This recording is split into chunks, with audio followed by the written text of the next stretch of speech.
Thank you for joining us wherever you are. This podcast episode is brought to you by the Old Ways Actual Play team. This actual play uses the 7th edition Call of Cthulhu tabletop role-playing game, Rules by Chaosium. This actual play is performed by adults and in an adult setting. While we try hard to stick to reasonable languages for all ages, listeners should know that this is a podcast that may include mature themes. All content, including names, places, events, companies, and etc., may bear resemblance to persons living or dead, is strictly coincidental. My name is Michael Diamond, and for tonight's game, I will be your keeper. Okay, welcome back, and welcome in for a spotlight episode on our good friend the Doctor. Yeah, Dr. Sigmund von Tattenbach. Yes, welcome back. And so we find ourselves and Sigmund tonight in his office. This, timeline-wise, is just about the morning or so after the morning of the events at the meatpacking plant that put everybody's timeline in order properly. And you'd given Lily a day or two off, and that's getting close to coming to an end. But this is one of the first days you're going to have back at the office by yourself. A little bit of normalcy will definitely go a long way after the last weekend. Indeed.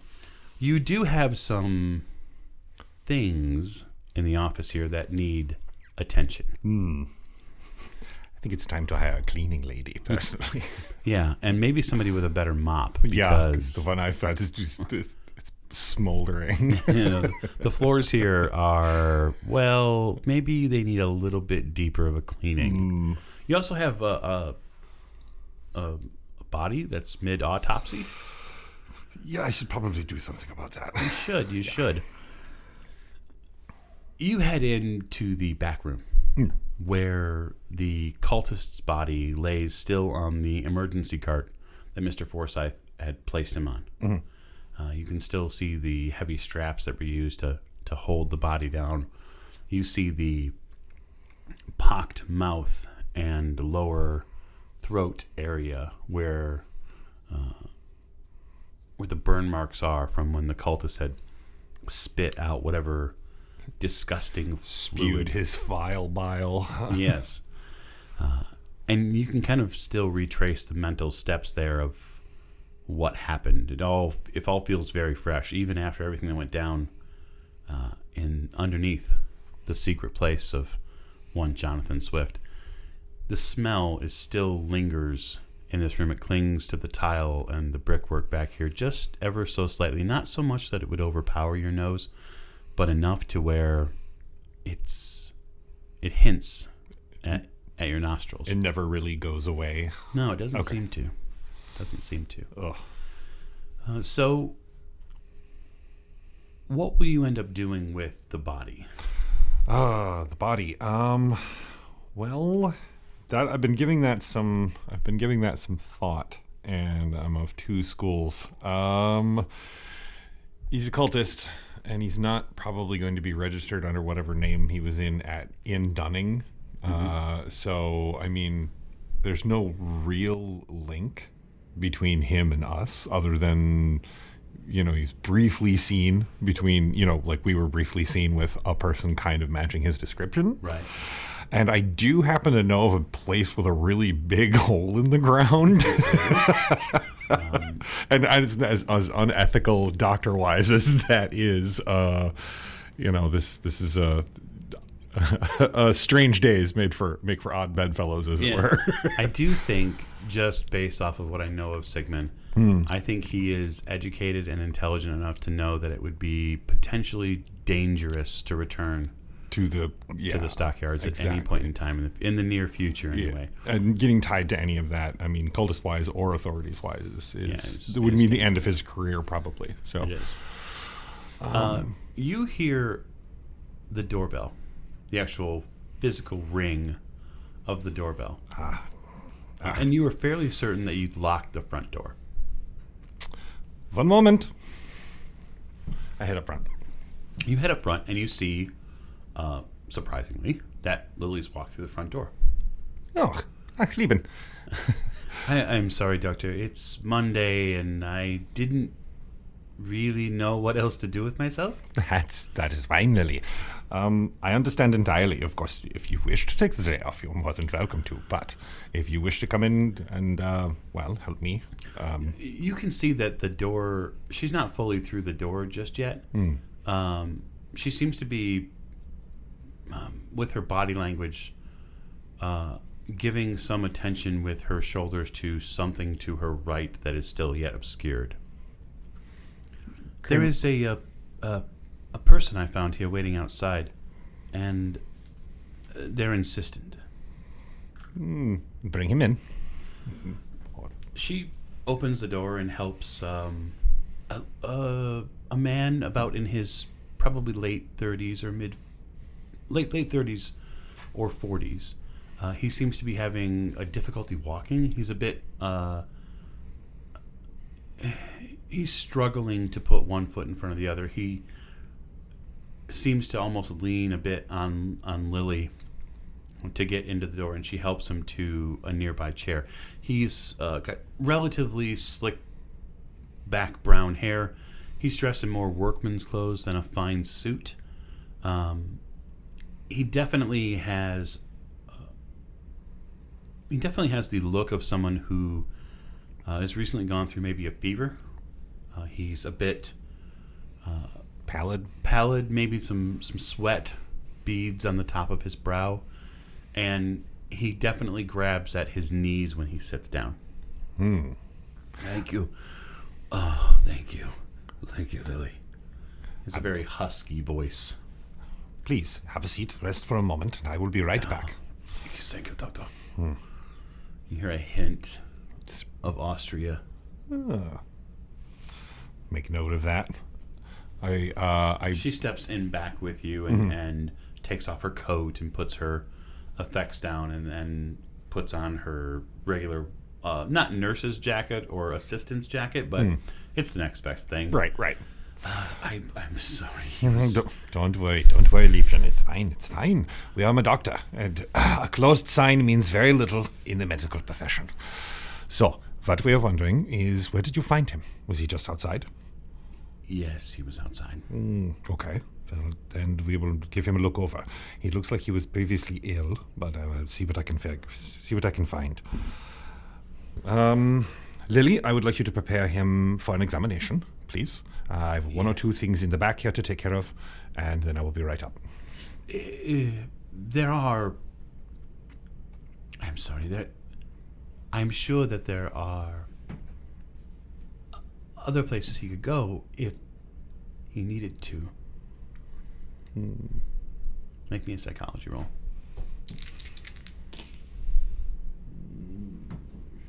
51. My psychology is 48 now, 2 over. You could spend down a few points of luck. You know what? I think I will. To make that a success. I think I will. I think I will spend 4 points. Okay. You take half a breath and you realize it's the first time you've ever heard Lily consider not treating a patient. There's something strange there. You're not sure what it is. Close the office door over so that he can't hear us. Back to my personal office. Lily, what seems to be the problem? You don't look as though you trust him. I don't think you should treat this patient.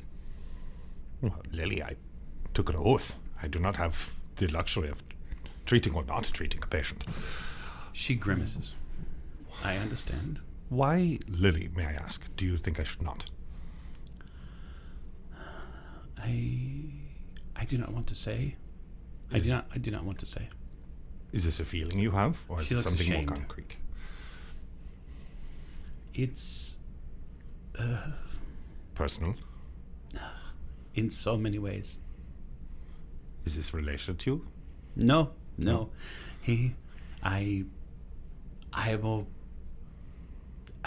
She starts crying. Oh, Liebchen. You can tell me. I do not think you should treat this patient. You hear from the other room. Doctor, please. All right. Lily? Just this once. I will look the other way. And I will trust you. Okay? Okay. Liebchen. Okay. I lift her head up and look her in the eyes. However, you know my oath. And I cannot do this again.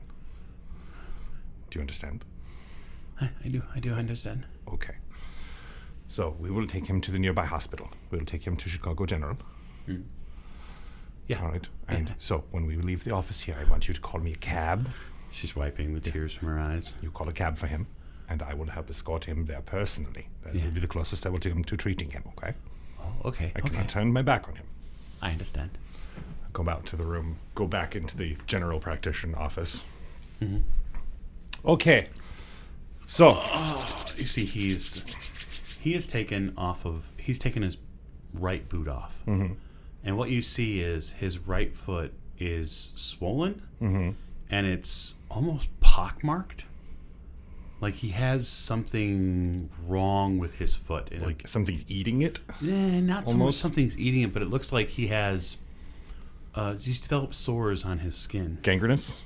Possibly? Or maybe. You'd have to diabetic? Maybe? Could be. Could be. You'd have to take a little bit closer look at it. At least you're from across the room anyway. Yeah, I will take... I'll give it a gander.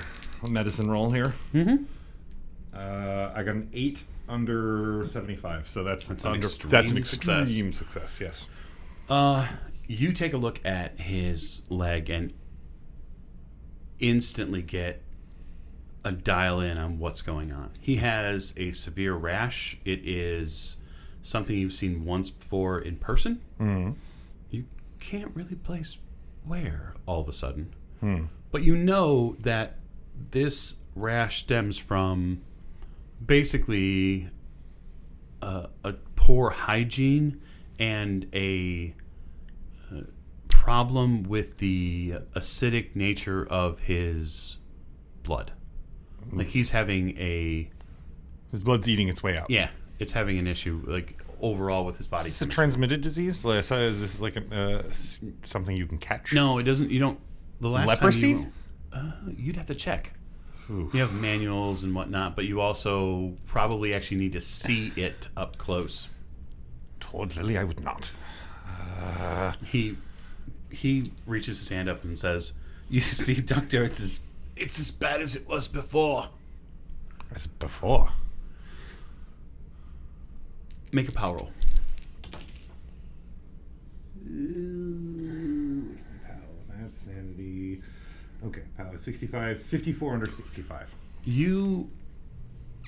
Your brain and your vision of the room swims for a second. You don't lose balance, but you get this feeling at the edge of your vision that suddenly kind of crawls its way in and shatters the image in front of you of your office. What replaces it is a long and rolling hill on a very pleasant and warm mountainside. It's shocking. You see several horses in front of you. Several. Maybe 6 or 7. Some of them are packed animals. And what you begin to see as your horse goes closer and closer to the other horses is that the riders that are on these horses are people you know. But it doesn't make sense as to their place in time. This is... We've never been here, and obviously... You pass Miss O'Shea. Years younger than you remember meeting her. You come up alongside Mr. Doyle, and he nods to you. You pass Miss Stasi. And then you see up ahead in the distance, you see Mr. Forsyth riding on a horse, almost seemingly in a state of, in a very manly projection of his power. He seems to be in his element in the wild. Something he's used to. Oh yeah, absolutely. And in the distance, you make out the image of a stepped pyramid, of a South American style stepped pyramid. So more Incan, less... Oh yeah. Less Egyptian. Not Egyptian at all. Okay.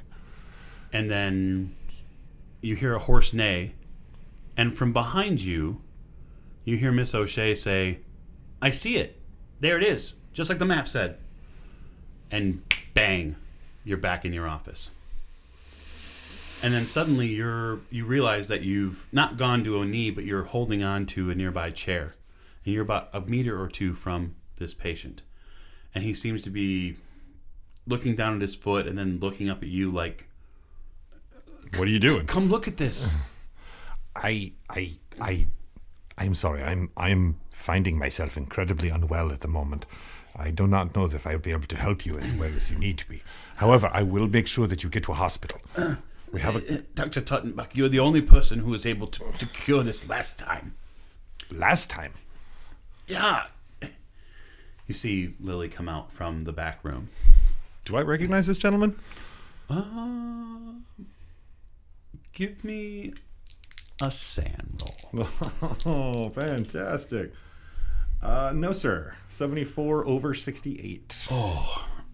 You have an immediate bout of just absolute nausea. Oh, fantastic. You lose a point of sand. Oh, lovely. And another memory spikes its way into your brain. You see him laying down on a bed. A couple of years younger, you actually look up and see, in the vision, you see that there's a calendar sheet on your desk that shows a couple of years ago. Late 1921. Do I remember this? No, I don't remember this at all. No memory of this actually happening.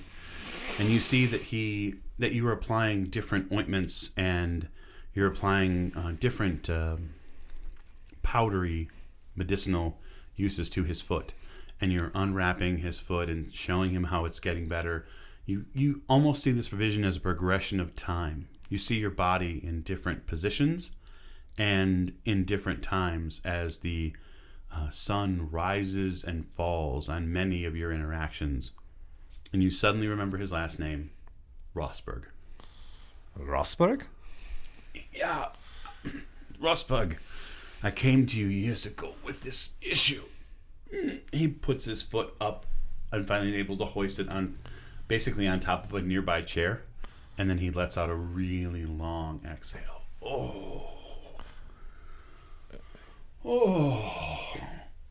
I look at Lily and give her a very obvious, shrug. I don't know. She seems defeated. I give her the look of, I don't have any choice here, I don't think. She heads towards the place where you keep pitchers for water and for... she turns into a nurse, effectively beginning to gather supplies like she would normally do for any patient. In the second vision, the one that rattles my brains. Oh, yeah. Do I happen to see what powders I'm using? What medicines I'm using? It looks like, for the most part, you're using powders to keep the wound from oozing. You're basically using like an astringent some sort of astringent to keep it from pressing outward. Well, then I guess we start probably with that. A cornstarch or talc, most likely to prevent the spreading of the ooze and to dry it up a little. All right, well, I go get those from the cabinet then. It would seem this is what I did last time. Yeah, it worked for quite a while. I've been doing my best to keep my foot clean, and it's just in the work on the river. It's very difficult. Well, this is not going to be pleasant. I cut the pant leg up to the knee. Oh. You see that his the lower part of his calf has begun to redden and bulge. It's just slight, but you can tell that it's inflamed. It's inflamed, which means that the infection is spreading. Yeah. Okay. So now I'm going to have to do something to keep it from being septic. So he's going to need penicillin, and he's going to need something to dry this out, and then some sort of constant drying agent. So I set about, first of all, a big old syringe of penicillin. It's got to be pleasant. Oh, this is going to burn like a son of a bitch for him. You give him a swift injection and begin the talc procedure to keep the wound from seeping all over. Just give me a general medicine roll. All right. 21. That's pretty good. That's under my 37, which is my hard. Good. So you get him from the waiting room into a bed where you can actually do this properly. Good. Mr. Rosberg groans, obviously. He does not want to put any weight on the foot. You get it off and elevated, and then begin working the process, seemingly working back over some of the same methods that you'd seen in this dream. In this weird memory that somehow popped into your head. You remember that you and he seemed to spend hours talking. You talked to him about something for a long time.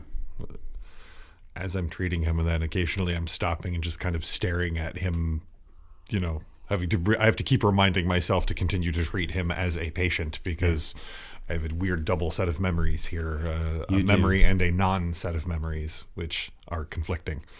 And the doctor finds that very disturbing. Lily is by. She's nearby trying to help as best she can, but she is definitely very reserved. It doesn't appear to be... How do I put this? It does not appear to be a direct physical fear of him. More of something he represents? Right. Okay. It's as if he's a calling card for something that she does not want. Something else happens? Yes. I also give him a sedative then. He's going to need something for the pain. Yeah, he takes it for sure. Morphine, probably. That seems to usually be my go-to. And knock people out. Okay. Yep. Good night. Bang. All right. Are you overdoing it, or are you just trying to give him a little bit of a pain? Yeah, I want to take the edge off, make him a little sleepy. You do. Tell him to relax. He does seem in the next 15 or so minutes to relax, but you notice something rather telling, and that is Mr. Rosberg does not fall asleep. Which means he has a tolerance. Uh-huh. So, which means he's been taking this for a while. Yep. All right, well, I'll give him a little more then. That's more than the doctors in the war gave us. Well, this is not a wound that you found in the war, I did not think. No. Just like last time, we spent too long there on the river, and he continues to groan, even through the pain. Your blood has become acidic. It is eating through your veins. Is this due to compression? Yeah. Are you working on the river? Mm-hmm. Yes, we're installing a new bridge, and they have us down.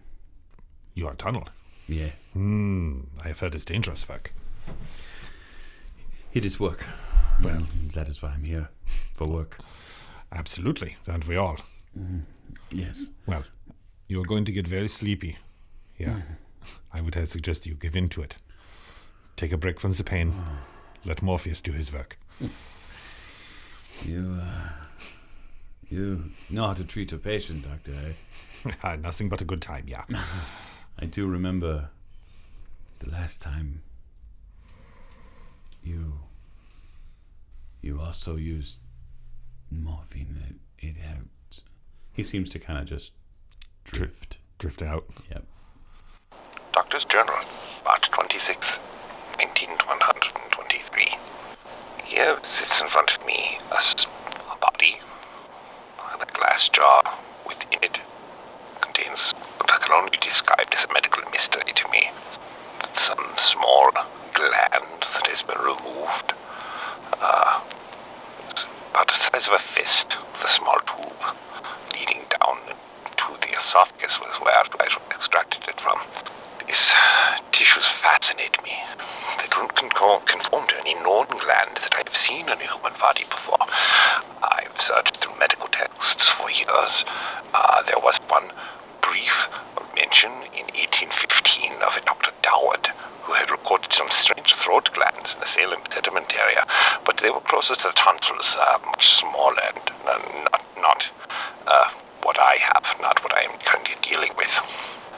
I must tell you that I am completely and utterly baffled as to the extent as to where these come from, or how could they possibly be being into a human body, the tissue itself does remain some further amount of flexibility.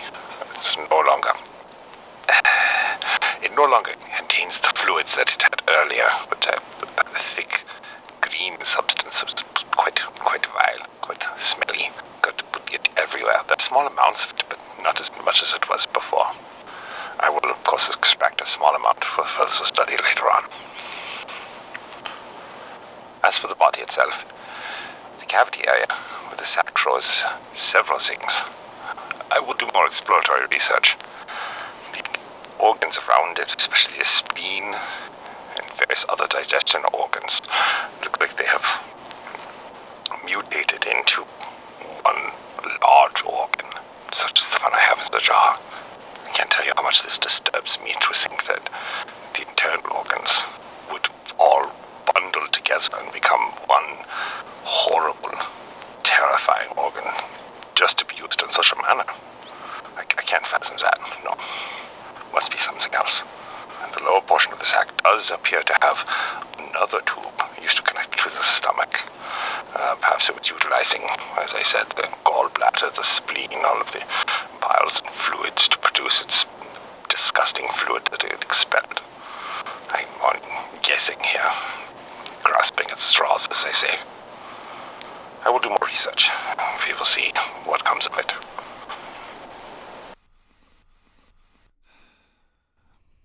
I go back into my office now that he's out and find Lily. She's in the front room. She has she's basically wiping down the chair and the doors and anything he got near. Got Nero touched. Yeah. When you are done, my dear. Of course, she finishes up in probably a couple of minutes. You have time to settle in back at your desk. And I make us some coffee. She comes in. Yes, Doctor. So, Lily, never before have I ever heard you suggest such a thing. Do not worry, I am not upset. You have reasons. I do. Did you see something? I did. I can only think of one thing that you might have seen that would prevent you from helping a patient. It is... Mr. Rosberg is a decent man. Sure. He, no fault of his own. I'm sorry. I cannot continue to hide this. Please, do not hide anything from me. Mr. Rosberg came to us several years ago with a problem with his foot. He was working in the river, just like he is now, and he contracted a sickness, some sort of septic infection. Indeed. And you took him in, even though at the time you did not feel well, and you worked with him until he felt better. You were able to find the solution. She kind of seems to... You have several of the bottles and stuff like that you use for treatments, and she kind of collects a few on your desk. There is a specific treatment for this. I still remember, and she kind of goes through each bottle with each amount. It was a jigsaw puzzle you had to put together. It took you a week. I don't disagree. And in fact, I have just recently gained a memory of my own self of something akin to this. But this brings up the question, why don't I remember it? Do you remember when you started this practice here? Of course. And you remember in around, it was 3 years ago or so I came to work for you. It was 1920. It was high heat of summer, and I was desperate to find... They would not let me into medical school, and so I was desperate to find someone who would let me work under them, and you were good enough to take me in. Absolutely. I remember you came in, and I had a pile of messages on my desk that was ankle deep. We helped each other, and then around a year or so later, you received a call, a very personal call from a man named Augustus Larkin. The name means nothing to you at the moment. Sure. Mr. Larkin was desperate to have your assistance in South America, specifically Peru. And he told you that he would pay for all the expenses for you to travel to Peru to join him on some sort of expedition. Indeed. You closed the practice for a month, and I stayed here to ferry patients to other doctors that we have friends in Chicago Hospital. Colleagues. Yeah. Yes. When you returned from Peru, a man came with you. A man from New York, I think. He said his name was Jesse. He said that the two of you have been through some pretty difficult times and that you might take a little while to come around. And so I watched over you. And when I watched over you, when you were still putting yourself back together, Mr. Rosper came through the door with his foot, and I treated him. Did the best you could, and you treated him. And I just know that what we went through to get you back working, I know that I didn't want him to bring all that up again for you. You'd been through so much. Jesse said they'd nearly lost you in Peru. I've never been to Peru. Make a sand roll. 18 under 68, yes. Yes. Unfortunately, that is going to go against you. Poopy. You Poopy. suddenly are walking in a extremely cramped tunnel. It is warm, it is fetid, and around you are your compatriots. You see Miss O'Shea directly in front of you, not but more than a foot, and the two of you are crawling through a very cramped underground passage. The air smells like dirty rags that have been left out for more than a year. Moldy old. Wet and fetid. And ahead of her This is so horrible. is Mr. Forsyth and Mr. Doyle. You guys have come to this location where there's this massive pool of dark water that's obstructing your continued movement through the hallway. And you look down and you see tiny little maggots in the water. Don't go in there. And Miss O'Shea, with her lantern, moves it up, and she shines a light directly on the wall nearby, in the middle of this strange pool. And there seems to be a crack in this wall. You're not sure if that's where the water's coming from, per se. But when Mr. Forsyth takes his walking stick and kind of pushes it out into the water, he sees and reacts to the depth of the water. His stick nearly goes all the way in, and the stick is 5 feet. Mm-hmm. And you see Stasi kind of bump in next to you, and you see in her hand she seems to have this long piece of almost gold inlay. It's almost like a border. And it refracts light from Miss O'Shea's lantern, and you see it kind of shine into your face for a moment. And then on the wall, near this crack, you see more of that inlay. Over here. Oh, yes, there it is, Stasi says when she's next to you. She tries to move forward, but the water's in the way. Doyle kind of looks around and says, well, there are some sticks over there. There's a crate back there. Everybody stay here. I'm gonna make something one of us or two of us can get out on and get that inlay back on that wall. He seems really determined. He returns not but maybe a minute or two later with literally some pieces of wood that him and Mr. Forsyth band together, and they make a raft. Okay. Be careful, don't go in the water. Miss O'Shea, Stasi, and Mr. Doyle go out on this raft. And you see them, with trepidation in your heart, you see them move out onto the water just far enough to get close to the wall. And they press this together. They press this inlay against the wall. And you see this kind of fatty, fetid substance burble out of the crack. And Miss O'Shea screams, and her screams echo throughout the cavern. It almost echoes it echoes louder than It should. It should. And when you turn, you see a man behind you. You see a man you know. And it's a dark-skinned gentleman, and he's dressed in a workman's outfit, but he's there with you. He's there to help you. And you see him, and you instantly identify him as a man named Jesse. And he grabs you and says, "I think Larkin's down here somewhere. We need to get out now."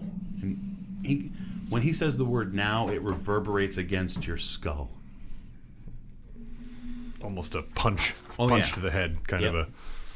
And from behind you, the wails of terror begin from your friends. And they suddenly are coming back onto the block of this tunnel hallway, and they're desperate to get out. You collectively run as a ball of massed terror. Limbs and fear. Yes, limbs and fear. And you churn your way out. And as the darkness begins to bleed towards the outside starlight that's there, the sky cracks in half. And you're back in your office. And Lily has you, by the shoulder. Are you okay? Are you okay? I'm sorry, what? Doctor, are you okay? I don't know, Lily. I have no idea. You see two Lilies for a moment, and they finally incorporate into one person. I'm back. This is what happened the last time Rosberg was here. This is what you were coming out of. I don't think he's causing it. It's just... There's something in my head. Something I'm not remembering. I've been reading some recently. Can I do a psychology roll? Absolutely. Are these repressed memories? Uh-huh. 8 under 4, 8 under 9. Oh, wow. Which is my extreme heart, or my extreme. You are fairly certain that these are repressed memories, that something so horrible or terrifying happened that your brain, in a protective way, has decided to completely cover it up. He's made a pearl out of the grain of sand that's in my brain. Has had to. I don't think... He's not the one causing it, Lily. These are things that are in my head and in the heads of those around us, I think. Something happened. Something that has been burying them. And unfortunately now, it seems as though I have no choice but to dig them back up. I don't want to. So far, they have been most unpleasant. She looks at the bookcase in your office, the tall one, and she seems to look towards the top of it. Did I leave a journal? All I know is you stuck a folder up there before you left. And I've tried for several years not to go anywhere near it. I turn towards the bookcase. Okay. I close my eyes and I reach for where I would put something like that. Okay. You reach up and you go left all the way into the corner and you feel a manila file folder. And my heart kind of drops out from underneath me. Oh, yeah. Bring it down. You bring it down.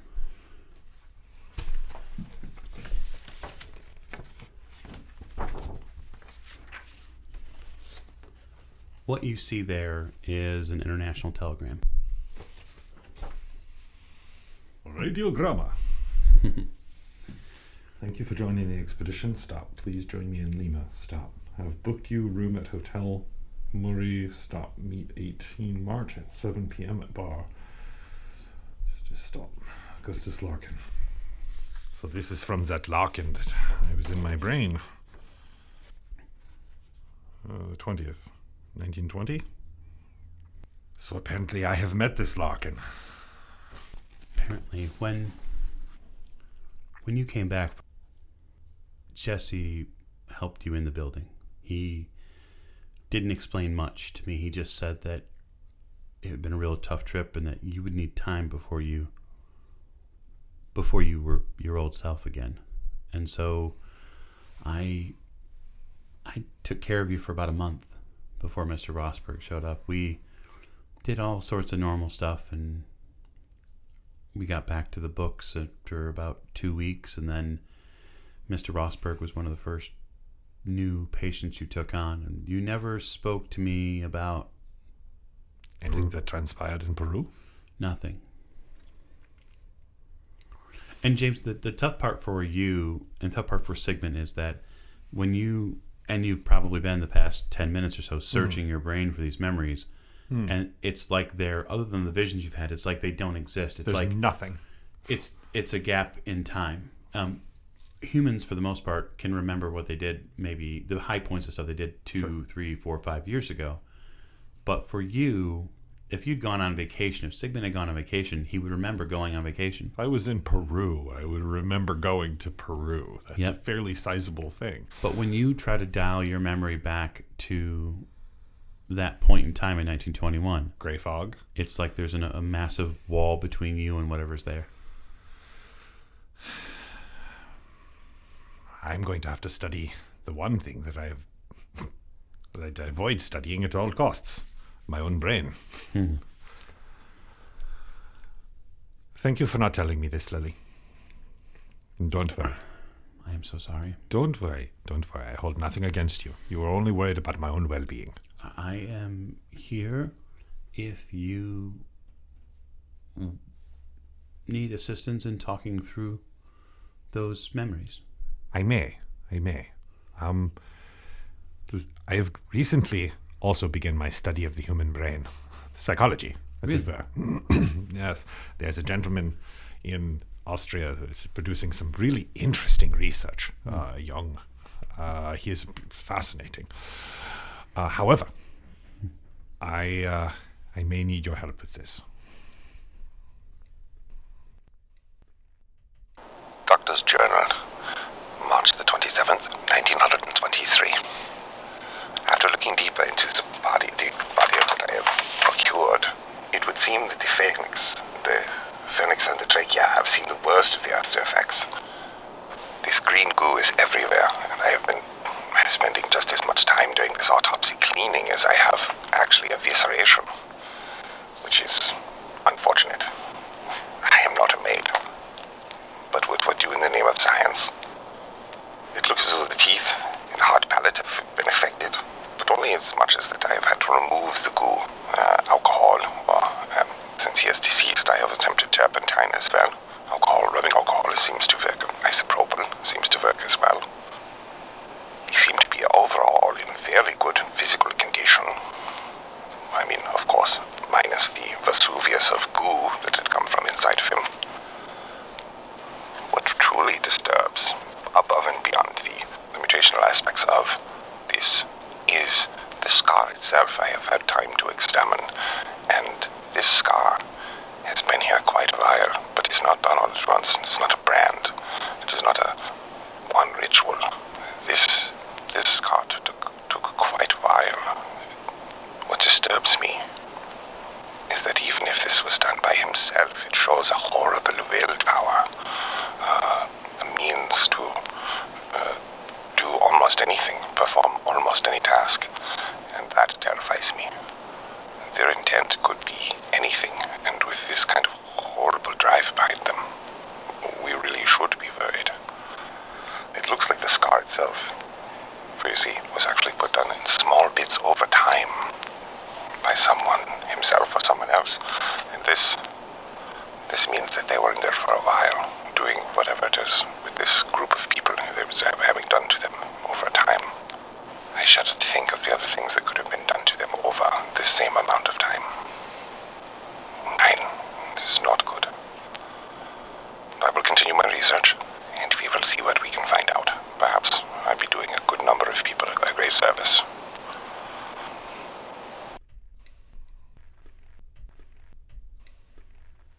Okay, so your treatment of Rosberg as the hours and day or so goes forward, what are you planning for him? I've got a pretty good chemical course here. It's kind of bootstrap information. Apparently, I've already done this one time before. Seems to be the truth. So I will, I guess, take the information that Lily gives me and that I saw in my vision and kind of extrapolate a slightly more modern cure from that if I can. I mean, it's only been a couple of years. I doubt there's going to be any kind of real advances on what I've put together previously.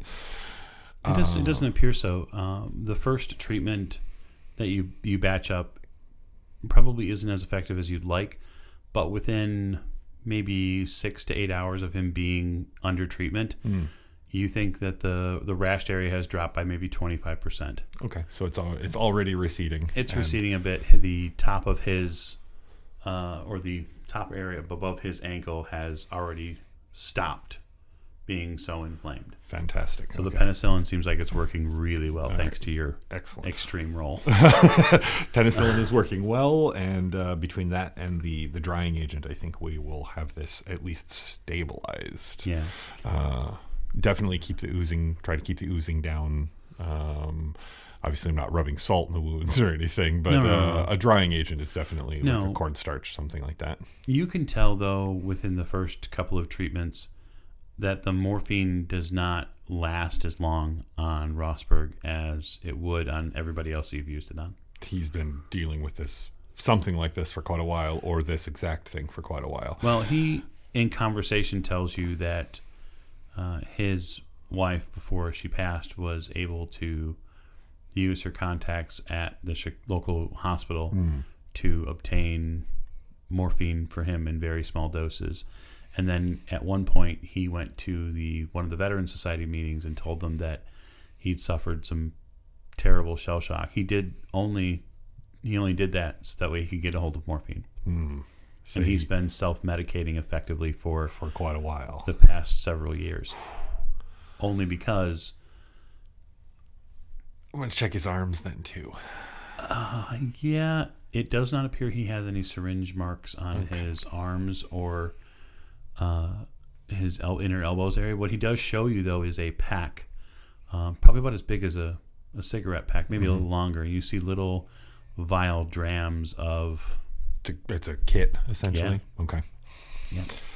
He's got his own kit. He tells you, I would have come back sooner.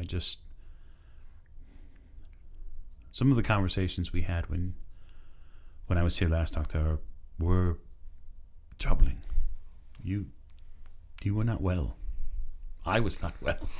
We were quite the team. I imagine we were. Incomprehensible to the regular average American as well, I would imagine. Yeah. But I don't remember a lot of that. Little bits here and there. They are coming back to me. You said that you'd come back from somewhere in the south, and that you kept mentioning that there were these horrifying people in the south. It was still to this day the stories, they horrify me. They talked of a man with rows of sharp teeth in his mouth and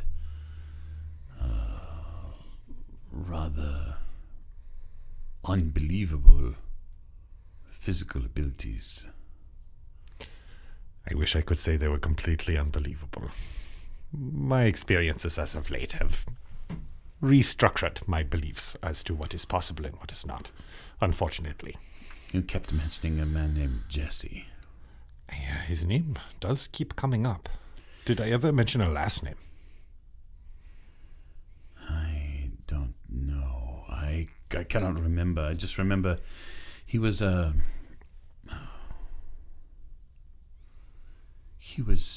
you had mentioned him as a man from New York, and that he'd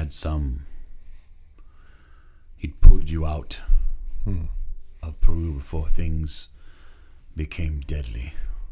Jesse from New York. Well, that should refine the search then. Yeah. Yes. He was I think you said he was a writer. A writer from New York. And I never gave you a last name? 9. Well, I will find him. And apparently it's imperative.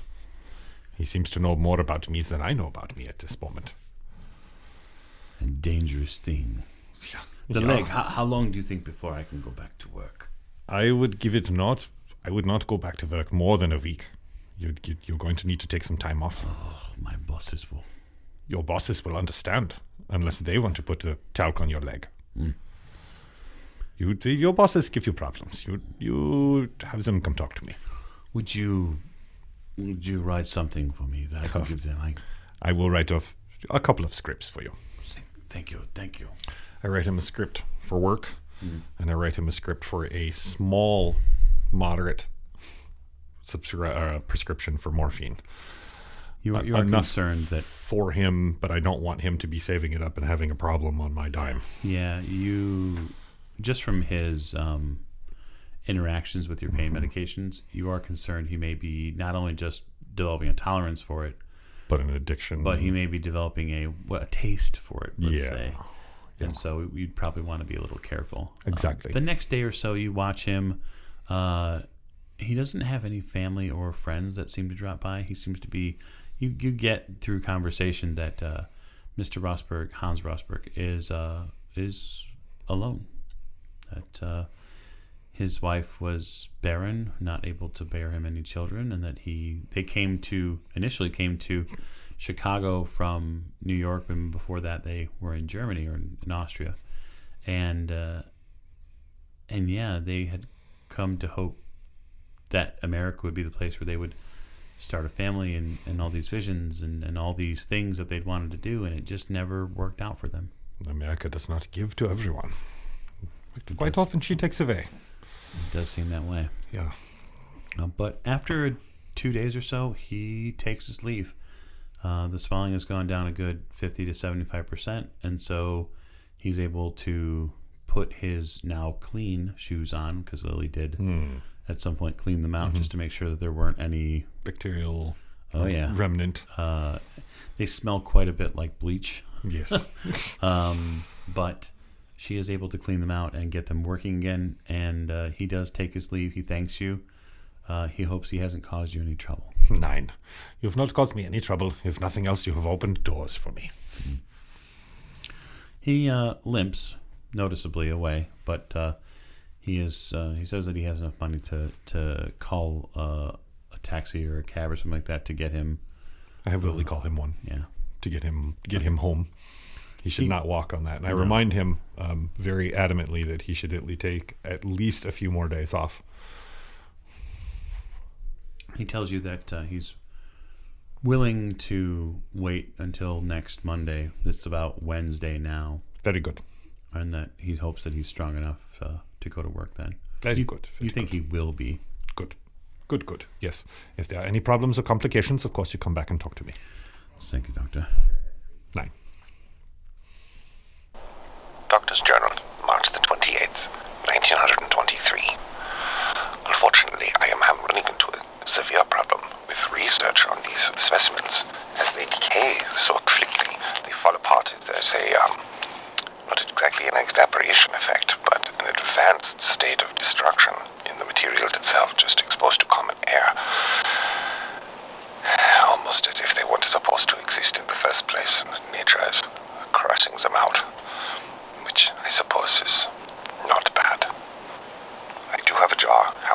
still has a small amount of the fluid in it, and a small lump of tissue removed from the girl that was brought in. She was pretty, but unfortunately, there was nothing I could do. I have it under a warming burner right now, and undergoing some tests. So far it has passed 200 and something degrees, 235 degrees. It's higher than water and has yet to boil.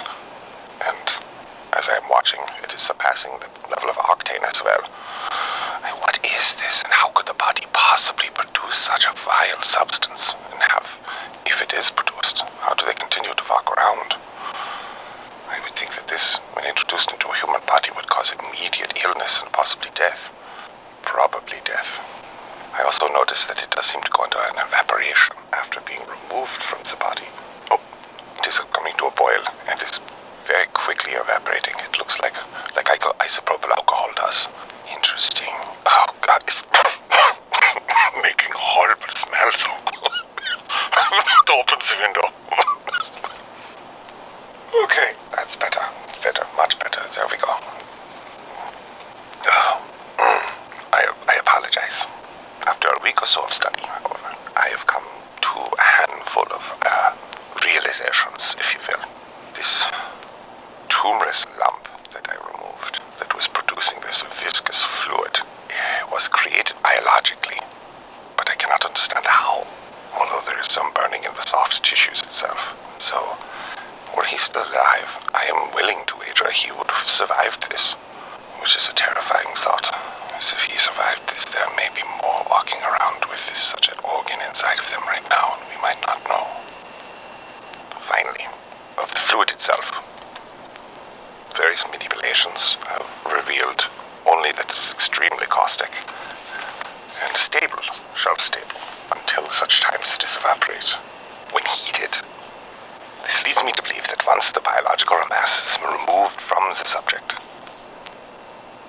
it would have superheated itself, undergone some chemical change, introducing heat and eventually evaporating itself. I know no substance which would do something, but if I could isolate it, well, the applications, well, let's worry about finding out what it is first, shall we? I am wholly undecided about the sac, this lump. I've seen mutation before. That is, every doctor has, even on people that come in, an extra finger, an extra toe, 2 different colored eyes. Heterochromia is not unusual, but this is a bit more than 2 different colored eyes, or having red hair when your father has brown. This is something else entirely. And unfortunately, I am at a loss scientifically as to what is going on. Also, because they were removed from the subject, natural state for doctors. Unfortunate removal of this poison sac causes it to evaporate and to decay. True study would have to be done with the object inside of a person to observe the person, not the sac as an individual. Unfortunately, we know what the end game there would be.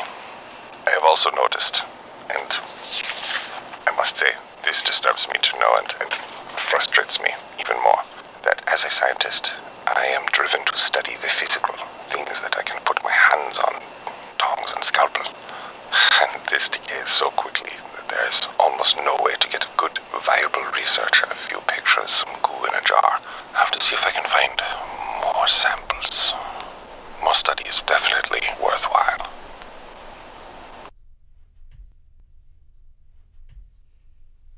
You come back into the office, and Lily kind of is sitting at her desk. Mm-hmm. She seems to have calmed since the first couple of days Mr. Rosberg was here.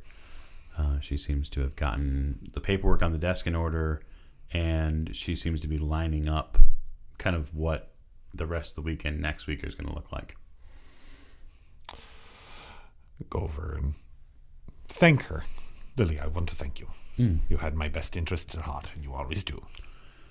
I was concerned that you would be angry with me. That Not at all, my dear. Not at all. I am not angry with you even in the slightest. You had my best interests at heart. It is good to know that someone does that. You said at the time, you told me that Peru was the scariest place you'd ever been. You said it was worse than the war. If I said that, the war is bad. Unbelievably bad. Indescribably horrible. If I said that Peru was worse, well, this does shine an interesting light on it. She takes out a book from one of her desk drawers. It's a thin book. Mm-hmm. She opens it up. When she opens it up, you see a rough kind of charcoal drawing of a man. It doesn't look like your handiwork.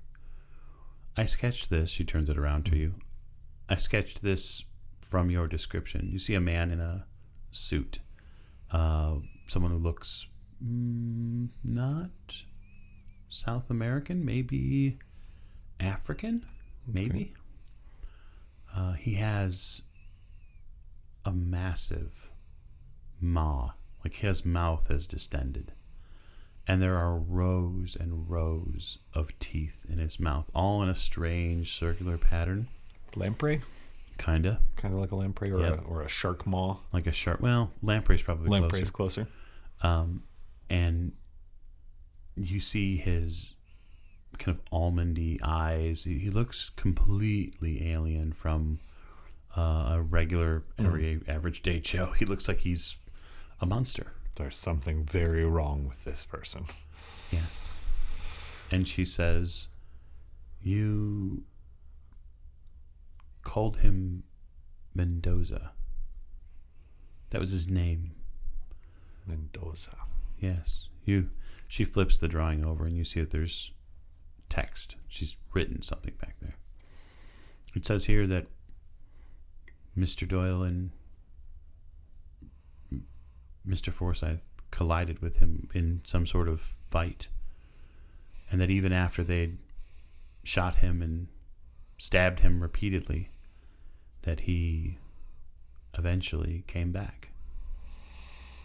This is horrifying.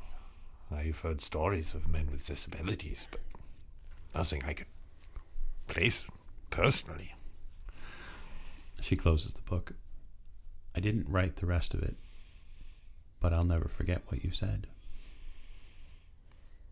What did I say? You were forced to remove his head to keep him from coming back. I can only hope this was an exaggeration, although a very deep part of me knows it probably wasn't. I have seen your face when you exaggerate either a patient's problem or an issue with the amount of lemon cakes Mr. Woodson's wife will bring by for payment. This was not an exaggeration. She kind of fills her voice with a flutter of anxiety. I hope you come to peace with whatever happened in Peru.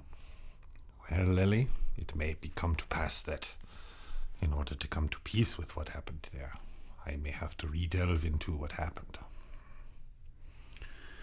I am here for you, Sigmund. She kind of sheepishly uses your first name. And I appreciate that, Lily. Your presence is a bastion of strength of mine. And we'll call it there. All right. I hope you've all enjoyed the spotlight episode for Dr. Sigmund Tattenbach. And then we will see you next week with an all-new episode of the Old Ways Actual Play podcast. And, tell your friends and share it up. And hopefully we'll get some good feedback continued in from you. And you can let us know how you like the show. Let us know. We love to hear it, guys. We love to hear from you. Have a good night. Have a great one.